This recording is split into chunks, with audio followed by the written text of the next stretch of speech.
Good afternoon, everyone. Thank you for joining us today. My name is Quentin, and for those of you who I haven't had the pleasure of meeting yet, I am one of the employees at the Center for Change-Making Social Innovation at Georgian College. So welcome to today's session. I just wanted to give you a couple of quick tips before we actually begin the session. For anyone who maybe hasn't used Zoom before, this is your first time, we just ask that if you can keep your mic off while other people are speaking, that would be ideal. We always love to see faces, so if you have the bandwidth and you're able to put your video on, that's amazing. It makes for a little more intimate session.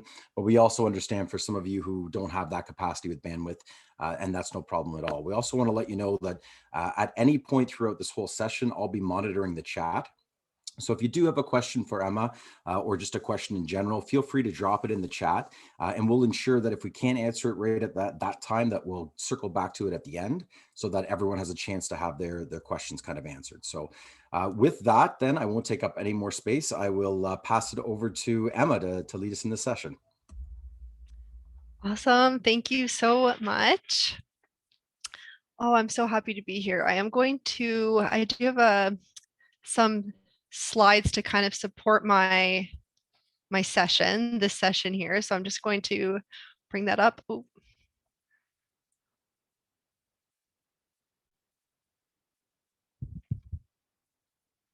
Maybe if I can just get a thumbs up if you can see it. Awesome, awesome, awesome. Okay, yes. So just as Quentin had kind of introduced, I'm fitting a lot into this 1 hour. So if you do have any questions at any time, do not hesitate to throw them into the chat. I'll try and keep my eye on it. I might not be able to get to it right away, but I will try and leave some time at the end if there are any questions. Yeah, we're doing a lot in 1 hour, so I'm looking forward to it. And so I'll get started. So hello to all my relations here today. I'm so grateful to be here. I am Emma Greenfield. My spirit name is Open Hearted Woman. It's important for me when I introduce myself to acknowledge that I have both colonizer and Indigenous ancestors.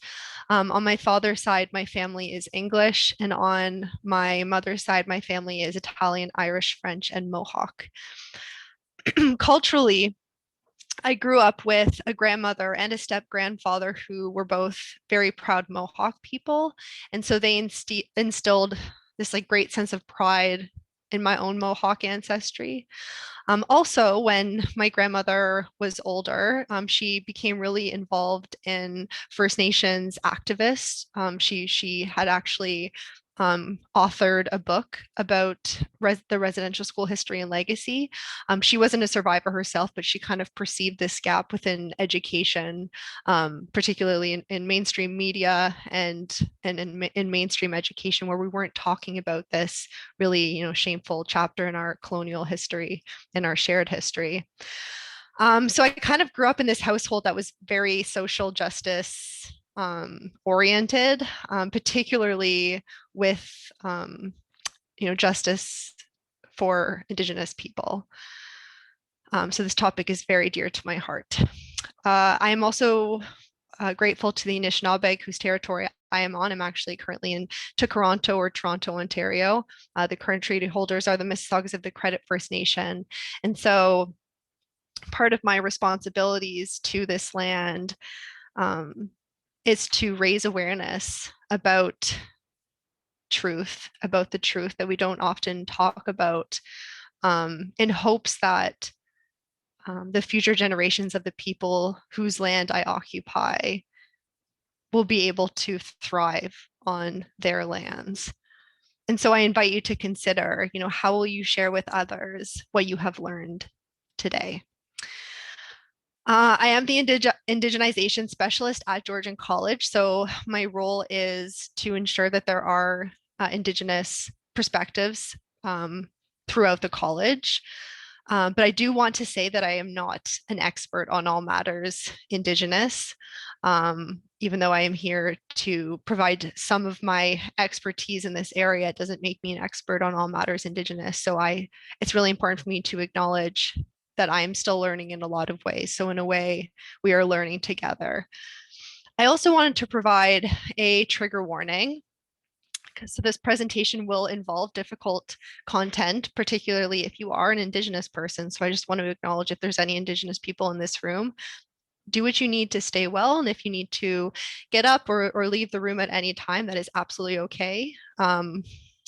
Indigenous peoples are not the ones who have to reconcile anything. So this presentation is really geared towards non-Indigenous people. I also want to invite, if you have a piece of paper and a pencil or like whatever marking tool you might have, to doodle, rather than taking notes of what I'm about to say. I just invite you to, like, draw images, maybe write down a word that stands out to you. Use colors, use whatever you need to kind of put a little bit of creative expression into what you're learning, rather than words. That's just my advice. Yeah. And so this is my hope for today. So this is my hope.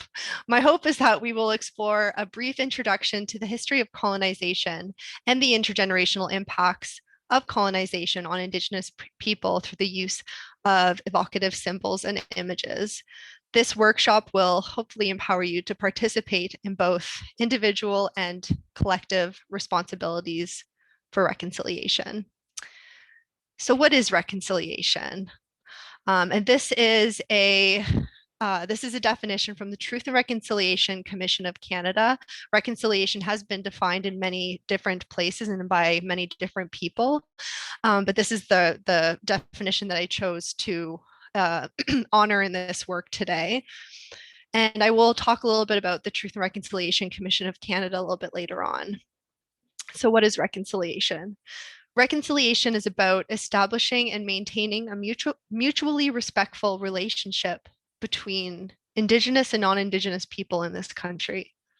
In order for that to happen, there needs to be awareness of the past, an acknowledgement of the harm that has been inflicted, an atonement for the causes, and action to change the behavior. Awareness of the past, acknowledgement of the harm, atonement for the causes, and action to change the behavior.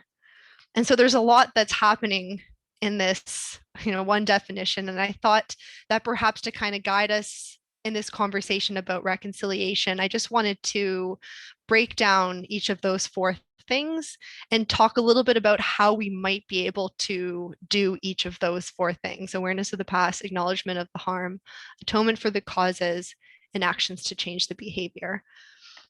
And so we'll start with awareness of the past. So what past? What past are we needing to be aware of when we're talking about reconciliation? So when I think about this, I think about our education. So our educational system within Canada has denied most of us from knowing about the past, particularly our past with Indigenous people. So I invite you to think, how much do you know about Indigenous people of the land that we now call Canada? And you can just reflect on this mentally. How many nations can you name? How many treaties can you name?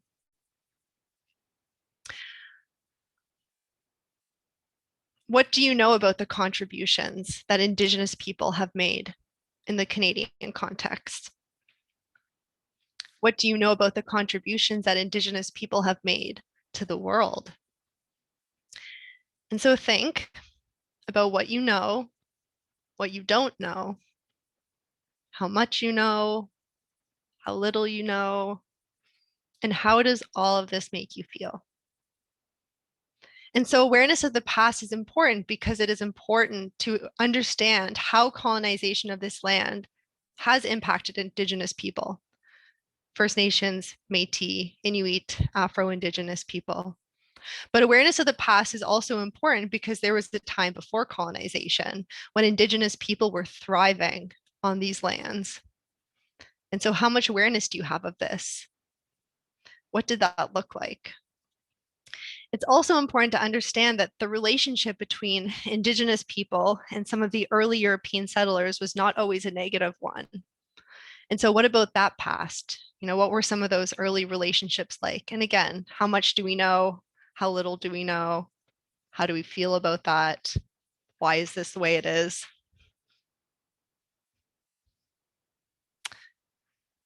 And so this is an example of where we see a relationship between Indigenous and non-Indigenous people was meant to be strong. This is a wampum belt, and it's a treaty belt. More specifically, it's the two-row wampum treaty between the Dutch and the Haudenosaunee. And it dates back to the year 1613, so quite a bit before the Confederation of Canada. So observing this treaty belt close up, if you can, you really notice how intricate it is. It's made of these really, really delicate whelk and quahog shells that are carved to resemble a tubular bead.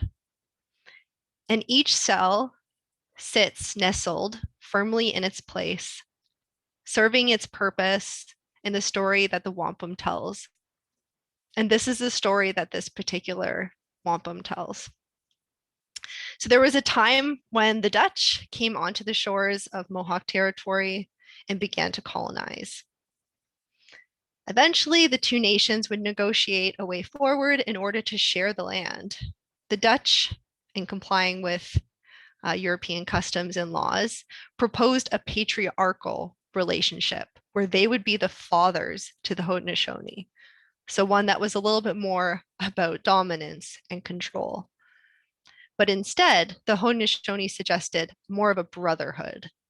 This agreement was captured in this belt, the two-row wampum. And so the two-row wampum is considered to be one of the oldest treaties between First Nations and Europeans, and it established a means for two separate nations to not only enter into a trade relationship, but to also peacefully coexist. This is the teaching behind the symbolism of it. So the two purple rows of the wampum represent a ship and a canoe traveling alongside one another. So one row is considered to be the Dutch, and then one row is considered to be the Haudenosaunee. Dutch, Haudenosaunee. One's a ship, one's a canoe. And there are three white rows that keep those two purple rows strong and steadfast. These three white rows represents peace, friendship, and respect. And so you'll see that the two purple rows are totally parallel. The ship's route would never cross over the canoe, nor does the canoe cross over the ship. Instead, they travel side by side down this river of life together. This treaty illuminates how two sovereign nations with totally different languages, different cultures, different traditions, different beliefs can share land in harmony. And this particular treaty was meant to last for as long as the sun shines, the grass grows, and the rivers flow. The sun shines, the grass grows, and the river flows. Over time, this two-row wampum was reapplied to the French, the British, and the Americans. So it's still very relevant today, even though this dates back to 1613, it would still be considered relevant today. But just consider, do we honor this treaty? When you consider the relationship between Indigenous people and non-Indigenous people within the Canadian context, is this the treaty that we honor?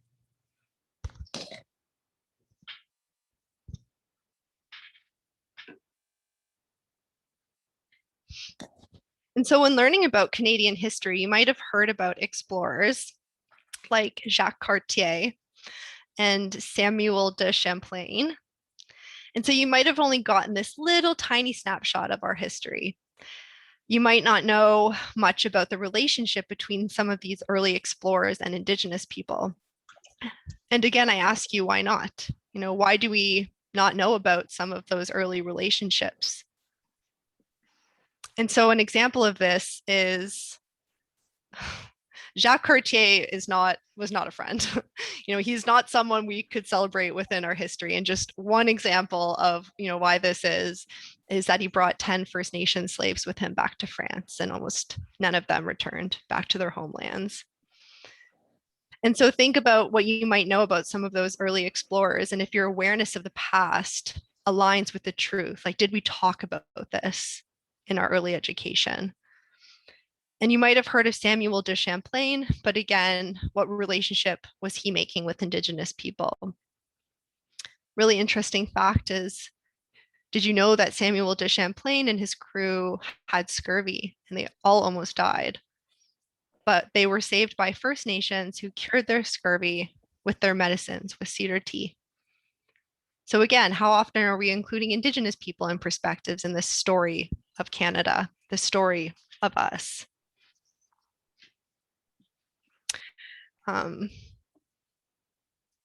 European explorers simply would not have survived these lands if it wasn't for Indigenous people, giving them food, teaching them how to live off of the land.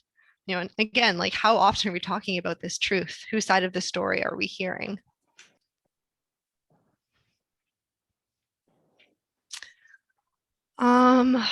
Wish I could zoom in on this. Can I? I just wanted to ask if anyone knew where this was.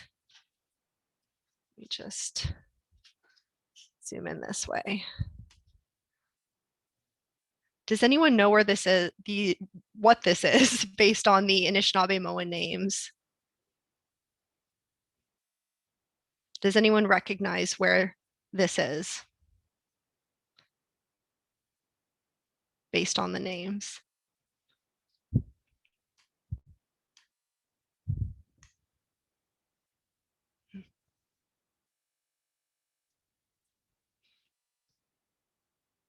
Oh, great. I see. Sorry, I'm just seeing the chat now. Looks like there's a few people that guessed this.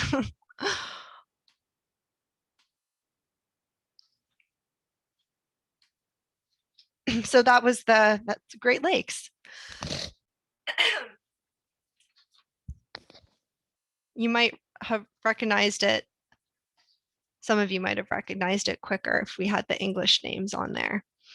And so those are the names of the Great Lakes and some of the waterways leading out of the Great Lakes in Anishinaabe-Moan, so the language of this territory that I'm on and the territory that all Georgian campuses occupy as well. And so what this tells me is that there's a strong cultural impact of Anishinaabe, of Anishinaabeg in these regions. And yet most of us can probably name the Great Lakes in English before we were able to identify them in Anishinaabe-Moan. And so again, why is that? And so for me, understanding Indigenous place names can be a site to raise awareness of this Indigenous past and presence. And there's a lot of place names around Canada that are Indigenous. And just a few examples: Canada, Canada, Toronto, Toronto, Gonondario, Ontario, Ottawa, Ottawa, Mississauga, Mississauga. I'm downtown Toronto and I'm really close to Eshpendina, Spadina. There are Indigenous place names literally everywhere. How much do we talk about this? How much were we taught this when we were learning about geography? So awareness of the past doesn't just mean awareness of colonialism, of genocide.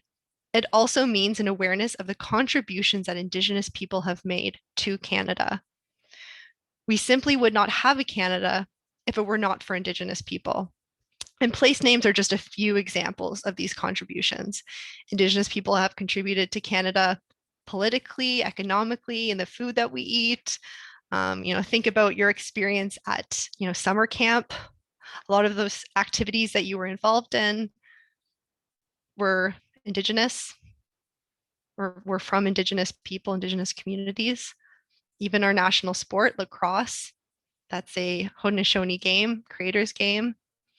You might have thought that hockey was our national sport, but no, it's lacrosse.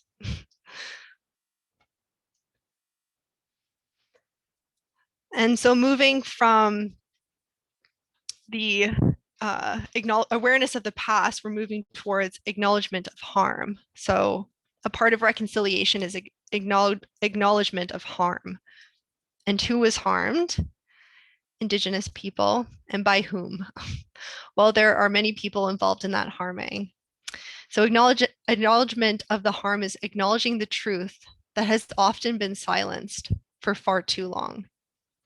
We need to start revealing the complex truth of our colonial history and the ongoing legacy of colonialism that has resulted in many harms perpetrated against Indigenous people. And so this could be a place where we start that conversation, and many of us have already. So how much do you know about Canada's residential school history? This is considered to be one of the most shameful or darkest chapters in our collective history. How much do we know about it?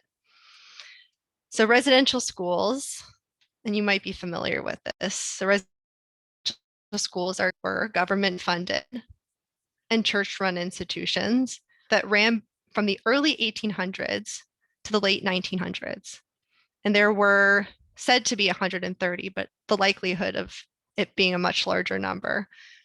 There was 130 schools from coast to coast in Canada, and the last one closed its doors in 1996. So that's in my lifetime. There is an estimation that there were over 150,000 Indigenous children who attended these schools that were around the ages of 4 to 16, but some were as young as 3. The conditions of these schools were so horrible. There was a lot of sickness. There was not enough proper care or nutrition provided to the really young children. There were also really high rates of tuberculosis. And there's some really horrible stories of some children trying to escape during the cold winters. Because these conditions were so bad, the statistic is that 1 in 25 children attending these schools actually died. And so that statistic is even more alarming, as if it wasn't alarming by itself, in acknowledging that you were more likely to die as a child attending these schools than you were fighting in World War II. And so this particular school is the Mohawk Institute Residential School. It was the oldest running residential school in operation in Canada, and it's in Ontario. It's just outside of Brantford. It's just outside of Toronto and Brantford, Ontario. So why were these schools in operation for such a long time? The main purpose of Indian residential schools was to assimilate Indigenous children to Euro-Christian ways. And so these were the ways of the encroaching European settlers. So in order for the settlers to secure their futurity on these lands, the Canadian government decided to force Indigenous children to attend these schools. So it was a planned attempt of assimilation. And the purpose of these schools was to kill the Indian in the child.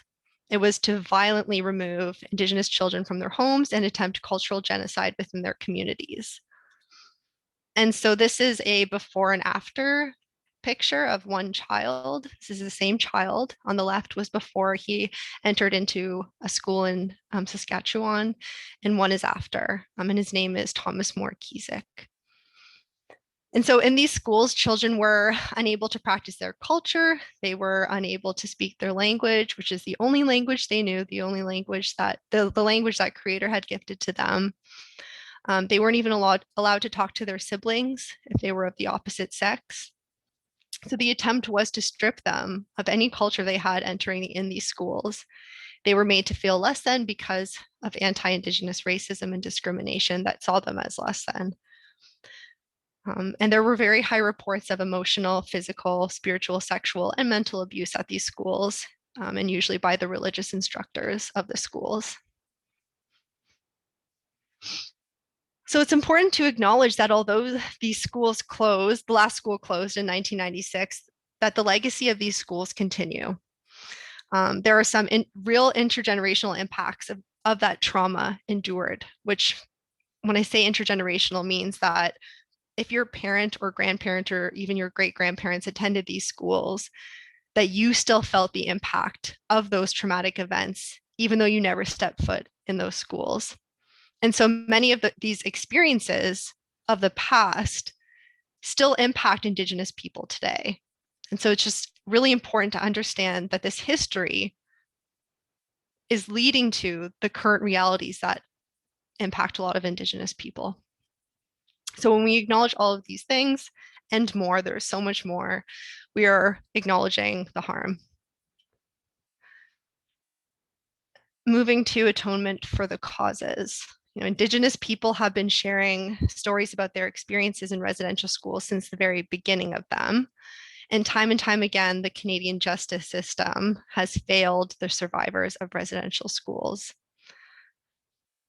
Indigenous people were victimized in these schools in a way that financial compensation could simply not just make right, couldn't erase all the harm that has been caused. So, how do you atone for those causes of harm? The Indian Residential School Settlement Agreement was the largest settlement in Canadian history.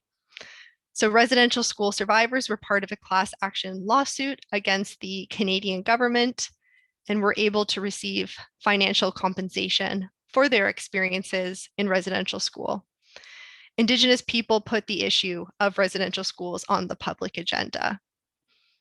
And so alongside the class action lawsuit was the formation of the Truth and Reconciliation Commission of Canada. And this commission was created to provide an opportunity for those affected by residential schools to share their stories. From those stories, 94 calls to action emerged. And so these calls to action are recommendations to address the legacy of residential schools and ensure that reconciliation between Canada and Indigenous people could happen. I will talk about the calls to action in just a little bit. But financial compensation wasn't enough. Residential school survivors wanted to see a change in this relationship between them and Canada. So I just think that's so important to acknowledge. I also want to say, to me, this photo is not someone showing weakness. This is someone showing strength and courage and sharing their story. I also want to say how important it is to acknowledge that for years, Indigenous people have been silenced, and that this was a time where Indigenous people were working out of that silence to talk about really, really difficult experiences. Their experiences are memorialized in the Truth and Reconciliation Commission of Canada's reports, and I encourage everyone here to read some of their stories to be able to understand those experiences. And a really wonderful thing about the Truth and Reconciliation's reports is that they're all available. Every volume is available in PDF form online for free. And I'm going to put some links in at the end.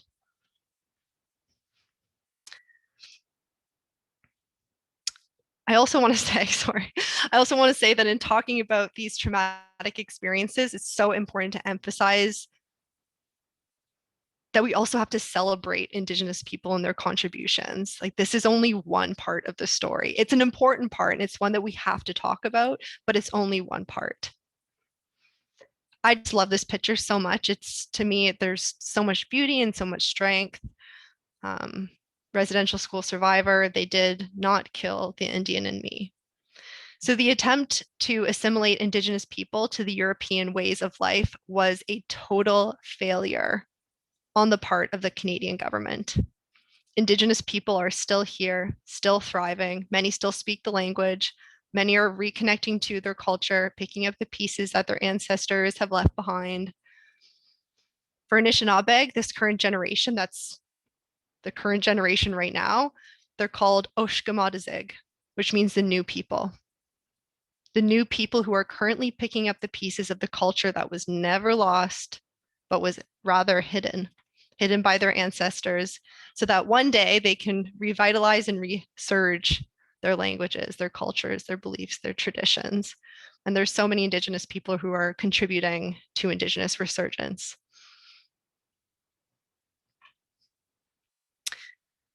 An example of this is this really awesome First Nations woman, and she's contributing to so much within education specifically. So you might have heard of Orange Shirt Day. It happens on September 30th. every year across Canada over the last few years. And I'll just briefly explain the story behind Orange Shirt Day. It began with 6-year-old Phyllis Webstad, who is seen smiling here in this photograph. Phyllis was so excited for her first day of school. She was wearing a brand new orange shirt that her grandmother gave her. And then she entered into the St. Joseph Mission Residential School just outside of Williams Lake, British Columbia. And on that day of her first arrival, she was stripped of that beautiful orange shirt in exchange for the school's uniform. And so that orange shirt that was taken from Phyllis is really symbolic of her experiences, as well as the experiences of the over 150,000 children who attended these schools and had their culture, identity, and languages taken from them upon their first day of residential school. And so for many young Canadian children, many young Canadian non-Indigenous children, Orange Shirt Day has been their introduction to residential schools. And so more and more Canadians are now being educated on this chapter of our collective history, which is so necessary along the journey towards reconciliation.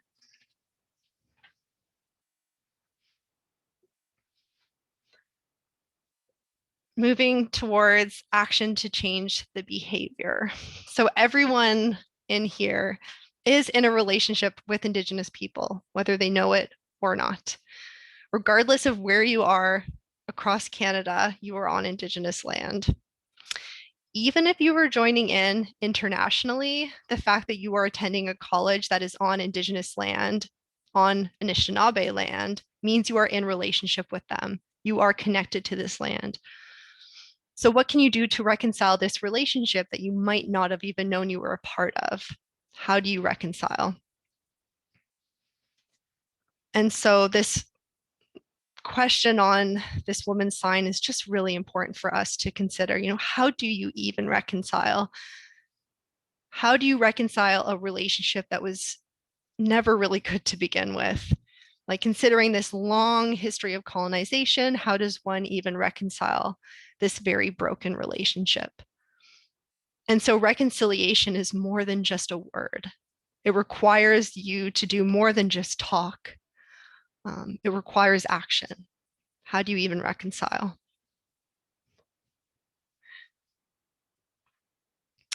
So the Truth and Reconciliation Commission of Canada that traveled around the country and listened to the stories of residential school survivors, compiled all of the stories, and from those stories emerged 94 calls to action. And these calls for action is for everyone to take up. There are calls to action in child welfare and education, in language and culture, and health and justice. So there might be calls to action that call to you specifically depending on your area of study or the capacity that you're working in.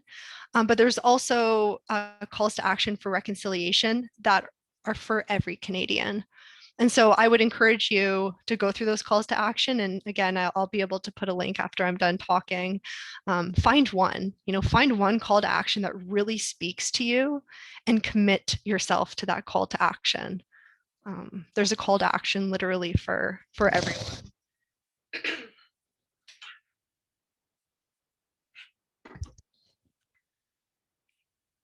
This is a quote from the Truth and Reconciliation Commission of Canada. Survivors acted with courage and determination, and we should do no less. It is time to commit to a process of reconciliation. By establishing a new and respectful relationship, we restore what must be restored, repair what must be repaired, and return what must be returned.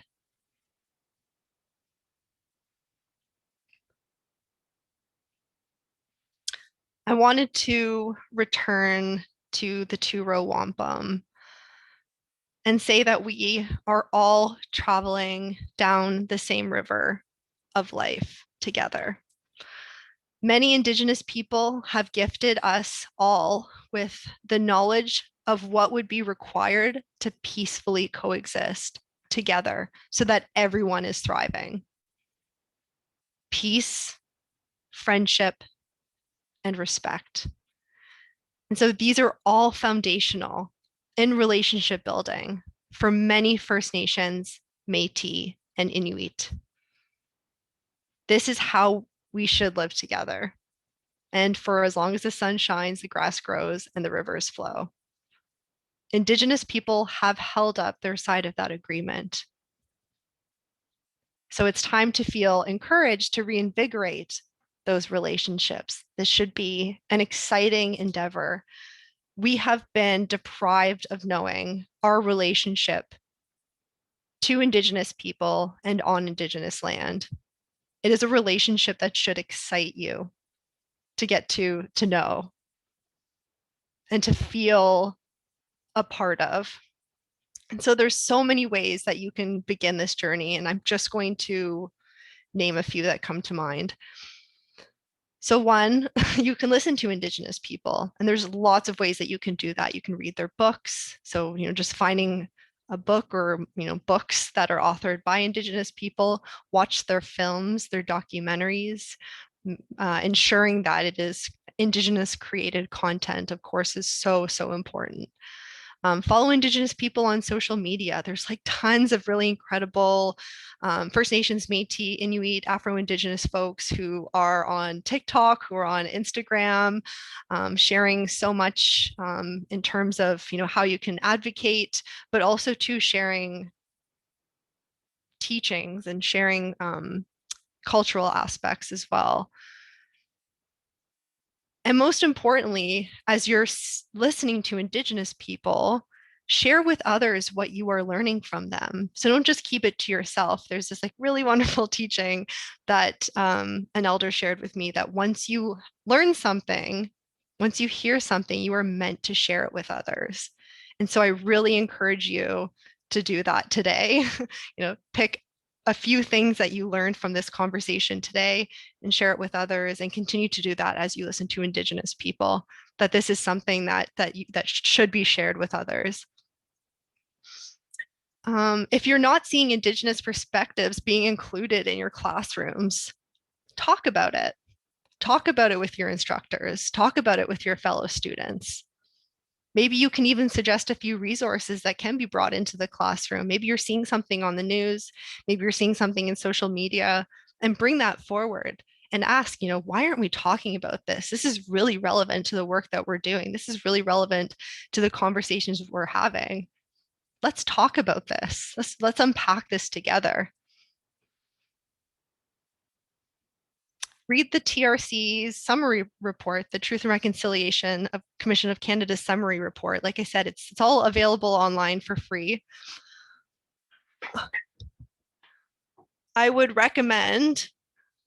say that if there's one book that should be on every Canadian bookshelf, it is at least the summary report.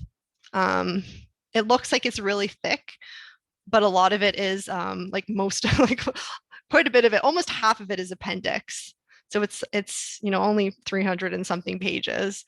Everyone should read at least the summary report of the final report of the Truth and Reconciliation Commission of Canada. It's important for me to say that it's actually academically quite easy to read. It's very accessible. It's kind of just academically digestible, but emotionally it's challenging. But every Canadian should read it. It kind of talks about the history of colonialism leading up to residential schools, talks about residential school history, and then the impacts of that history on Indigenous peoples today, and available for free online too, which is just great. So you can purchase it or you can read it online. Find out whose land you're on, and you can do that by going to native-land.ca, I believe it is. Find out whose land you are on, and then from there, find out your treaty responsibilities to Indigenous people. Find ways to build meaningful relationships to Indigenous people, and find ways to build meaningful relationships to the land. And finally, I would recommend to continue learning. So this is just the beginning of that learning. Or maybe some of you have been on this journey for a while, but this is a lifelong journey. I'm still learning what it means to be a part of this two-row wampum along this river of life. side by side, peaceful coexistence. This is a lifelong journey. This is not just something that you're going to learn in an hour. So continue learning. And there are so many things that we can do to start building those relationships. That's why we called this paving the pathway towards truth and reconciliation. We are not anywhere near where we should be. So we're just starting this journey. We're paving the path, and perhaps even together today. And I believe this all starts with having a vision, having a shared vision of what that could look like and how we could get there. And so to start that vision, I will be putting a link into the chat for a mural, which I hopefully most of you will be able to navigate by now. And the question is, what does reconciliation in action look like to you? So we've changed the word reconciliation to reconciliation. What does reconciliation in action look like to you? And so once you pull up the mural, once I put the link in the chat, you can grab an image, you can type a word, you can doodle something, whatever you want to get your point across. Maybe it was something that you were doodling while I was talking, but what does reconciliation in action look like to you? I'm going to stop sharing. Oh, perfect. Quentin already put it in. Thank you. Yeah, so just click on that link that's in the chat now. I'm going to pull it up.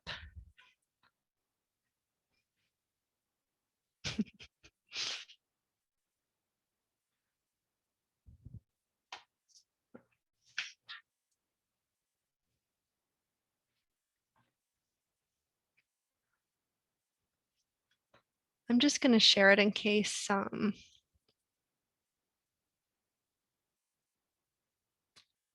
see. Maybe folks can't see what's going on. So I'm going to share my screen so you can see.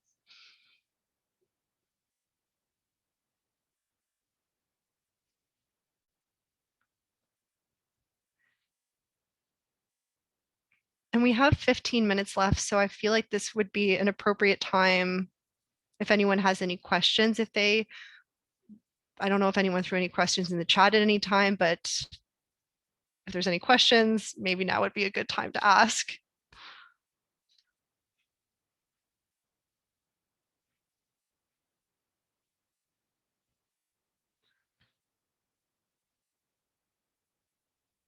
Cool. I'm seeing lots of hands in the mural.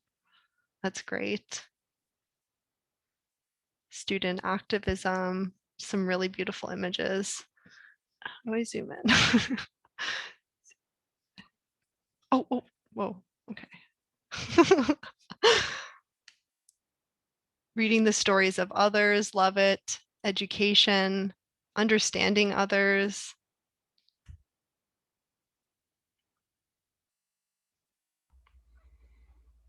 Cool. Emma, there's a really great question that just popped into the chat too. Okay. Might be able to offer some insight, Yeah, and a couple sure. just came in. Great. Oh, okay. So are there any Instagram accounts that you recommend to follow? I don't even know where to start. There's so many. In terms of news, like if you want to be kept in the loop in terms of like relevant news for Indigenous people, I would recommend following CBC Indigenous. So I'm going to put it in here, CBC. Oh, why do this? Everyone, CBC Indigenous. There's also APTN, which is the Aboriginal People's Television Network, that you can follow. You can follow them on social media, but I try and go on APTN at least a few times a week. Same thing with CBC Indigenous. If you're someone who really loves music as much as I do, I would recommend following CBC Reclaimed.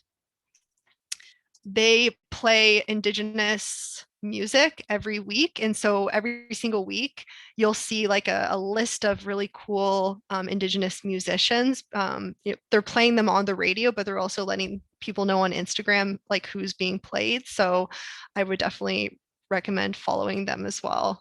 There's also some really great meme accounts as well.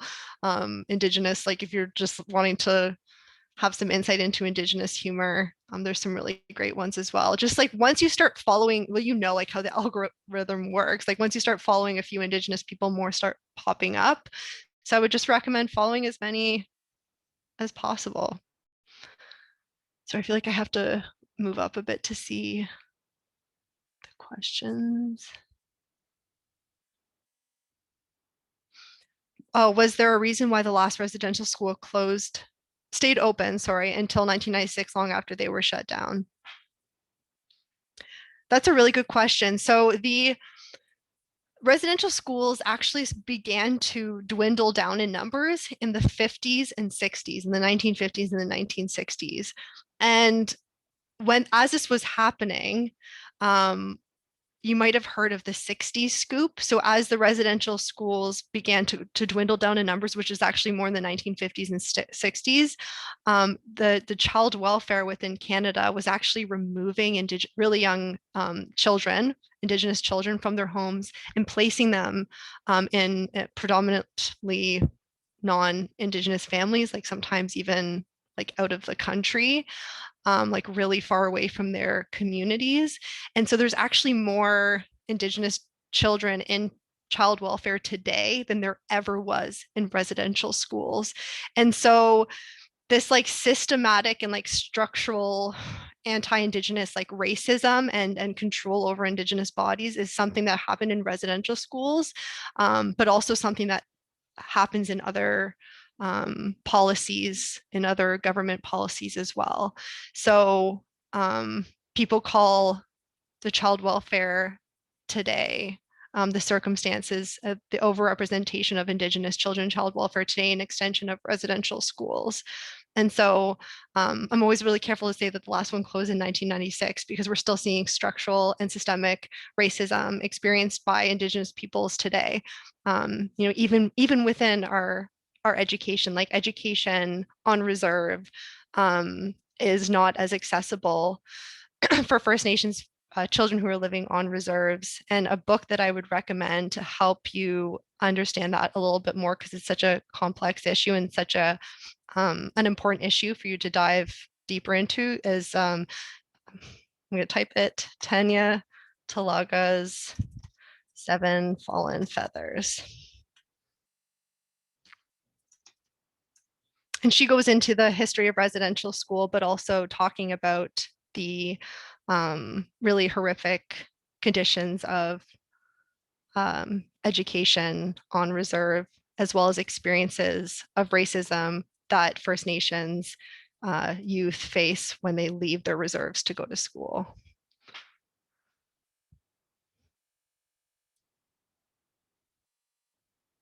Sorry, I'm like scrolling up. There's so much going on.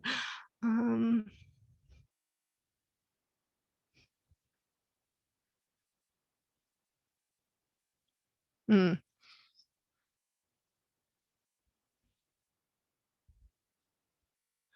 What is the best way to find out about your heritage? That's such a good question. And I'm sorry, I'm not able to tell if you're like a student at Georgian, but I would recommend, if you are, to connect with Indigenous services if you have not. Indigenous services at Georgian College. The really wonderful thing about being connected to Georgian College is that there's actually like an Indigenous community within the college, Indigenous services. And so, there's elder support, there's cultural retention activities, and it might just be an like kind of like your introduction to reconnecting with heritage, with your heritage and your culture. I don't know if that was really helpful. I hope that was helpful. If you're a student, if you can connect with Indigenous services, I would highly recommend it. yeah, even if you're like not non-status First Nations, it's whoever has Indigenous ancestry can connect with Indigenous services. So don't be shy.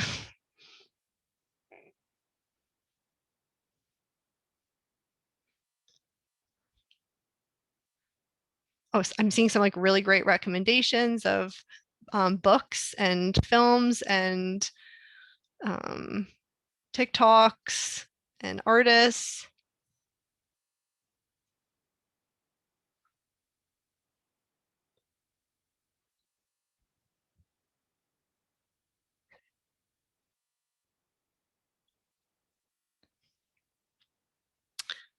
Is there any support I'm assuming like they means Indigenous children.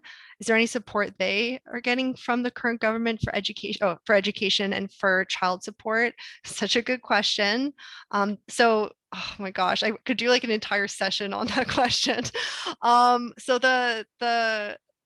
So you might know, you might not know, but everyone in Canada, your education falls under like provincial or territorial, but with First Nations, with First Nations reserves, their education falls under like federal. So there's like obviously a huge gap between this really huge entity controlling the education on reserve.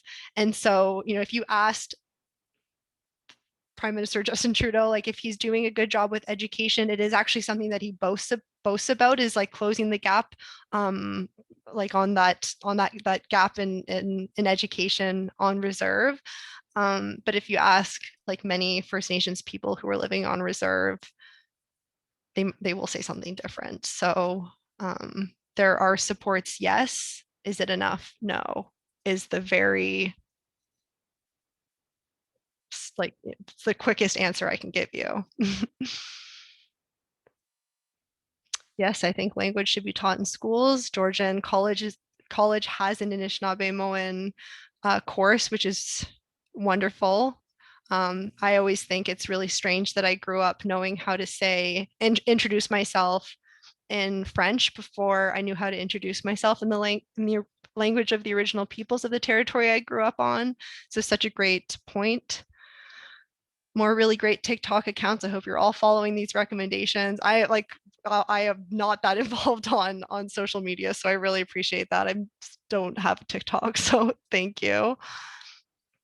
I would recommend the Marrow Thieves as well. So great.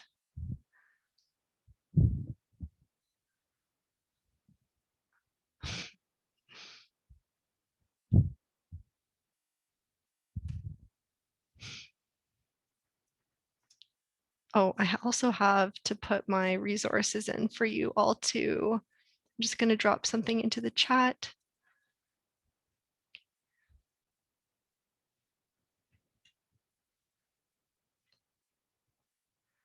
Patty, I don't know if you're talking about that you didn't know that there's Indigenous services that you can connect to, but I would definitely recommend it.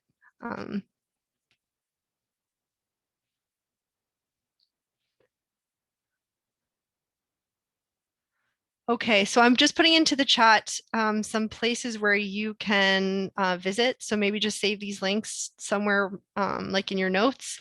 But to learn more about the Truth and Reconciliation Commission of Canada, trc.ca has a ton of resources. That's where you'll also be able to locate all of the reports. Like there's a multi-volume report of all the stories from all different perspectives and kind of going over that history and also the present day circumstances for Indigenous people. So I would just recommend visiting that website and exploring it. If you also just want to read the calls to action, there's a website there. Like I said, pick one call to action that really speaks to you and make it your life goal. make it your part of your journey through life to complete this call to action. I also put an interactive website to see where we are at for the calls to action. So the calls to action were released in 2015, and they have become it's become like we talk about the calls to action a lot. We talk about truth and reconciliation a lot, but in terms of the calls to action, out of 94, there's only 10 that have actually been completed. So we are like nowhere near where we should be. So again, like advocate for this, talk about this, like why aren't more of the once you read the calls to action, you'll see just like how practical some of them are, and why aren't we where we need to be as a country. And I'm just looking at all of these wonderful images and words. It's just so great. Thank you all so much for your contributions to that. I think I can save it and put it on my wall and just look at it every day. I'm so grateful. Thank you. I don't know if there's any more questions, but I'll put my email in the chat as well, because you might have questions. You might walk away from today and why didn't I ask this? Or maybe you felt stuck in remembering something. And I'll just share with you a teaching that an elder shared with me is, if you are meant to learn something, you will remember it. And if you forget something, you were meant to learn it again. And so it's always okay to reach out to me and ask me to clarify something, or maybe remind you of something that I had said. It was meant to be because you forgot about it. So there's my email. Feel free to reach out to me if you have any questions. I would love to know how you're getting involved in the calls to action, or perhaps how you're talking about some of these things in your classrooms, or with your colleagues, or with your fellow students, with your family members. Please keep in touch.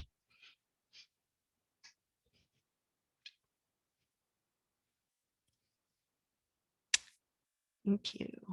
Stop.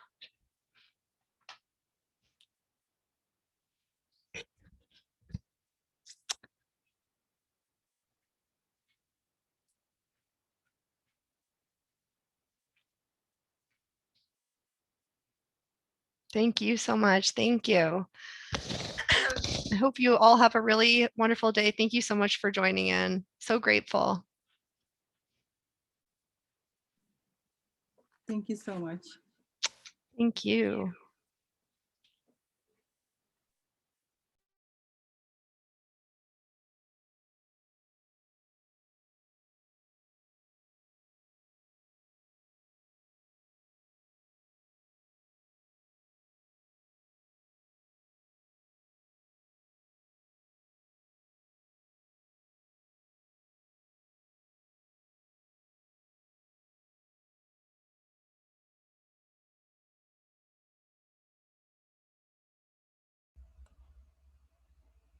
I truthfully didn't want to shut this down until all the thank yous were in. So that's fantastic. It's good to see so many thank yous coming. I'm just reading them. It's like warming my heart. So they're legit still coming. I'm like, I don't want to cancel. But yeah, wow, what a phenomenal session.